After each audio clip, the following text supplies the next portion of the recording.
केदारनाथ भारत के उत्तराखंड राज्य के रुद्रप्रयाग जिले में स्थित है। उत्तराखंड में हिमालय पर्वत की गोद में केदारनाथ मंदिर 12 ज्योतिर्लिंग में सम्मिलित होने के 4 धाम और पंच केदार में भी एक है। ये उत्तराखंड का सबसे विशाल मंदिर है जो कटवा पत्थरों के विशाल शिलाखंडों को जोड़कर बनाया गया है। ये शिलाखंड भूरे रंग की है। मंदिर लगभग 6 फुट ऊंचे चबूतरे पर बना है।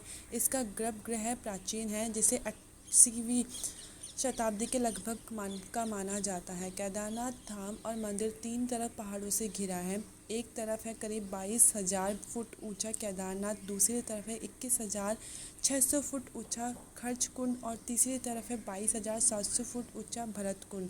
केदारनाथ मंदिर न सिर्फ 3 पहाड़ बल्कि 5 नदियों का संगम भी है।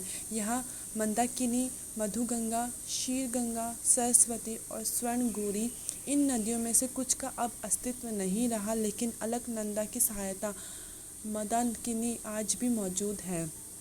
केदारनाथ धाम के इतिहास के साथ साथ केदारनाथ धाम की मान्यता को भी ज़रूर मैं बताने वाली हूँ। केदारनाथ धाम के इतिहास के अनुसार केदारनाथ मंदिर में स्थित शिवलिंग 12 ज्योतिर्लिंगों में से एक है। ज्योतिर्लिंग के दर्शन मात्र से ही समस्त पापों से मुक्ति मिल जाती है, ऐसा कहा जाता है।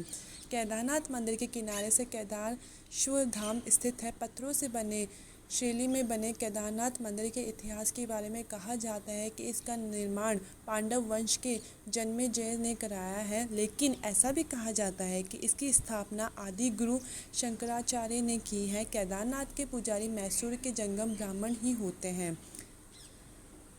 तो अब हम आपको बताने वाली हूँ केदारनाथ धाम की स्थापना कैसे हुई, उसका इतिहास क्या है। हिमालय के केदार पर्वत पर भगवान विष्णु के अवतार महातपस्वी नर और नारायण ऋषि तपस्या करते थे। उनकी आराधना से प्रसन्न होकर भगवान शंकर प्रकट हुए और उनके प्रार्थना अनुसार ज्योतिर्लिंग के रूप में सदा वास करने का वर प्रदान किया। ये स्थल केदारनाथ पर्वतराज हिमालय के केदार नामक श्रृंग पर अवस्थित है।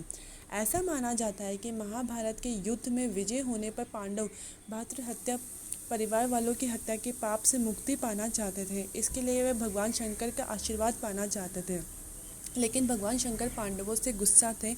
भगवान शंकर के दर्शन के लिए पांडव काशी गए। वह भगवान शंकर पांडवों को वहां नहीं मिले। वह लोग उन्हें खोजते हुए हिमालय तक पहुंच गए। भगवान शंकर पांडवों को दर्शन नहीं देना चाहते थे, इसलिए वह वहां से अंतर्ध्यान होकर केदार में जा बसे। दूसरी ओर पांडव भी लगन के पक्के थे, तो उनका पीछा करते करते केदार भी पहुँच गए।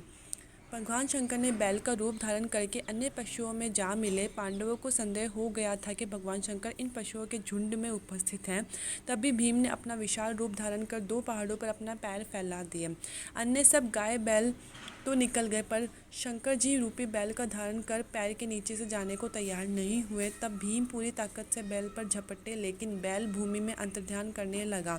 तब भीम ने बैल का पीठ का भाग पकड़ लिया और भगवान शंकर पांडवों की भक्ति रूप संकल्प देखकर प्रसन्न हो गए। उन्होंने तुरंत दर्शन देकर पांडवों को पाप मुक्त कर दिया। उसी समय से भगवान शंकर बैल की पीठ की अखंड पीठ के रूप में केदारनाथ धाम में पूजे जाते हैं।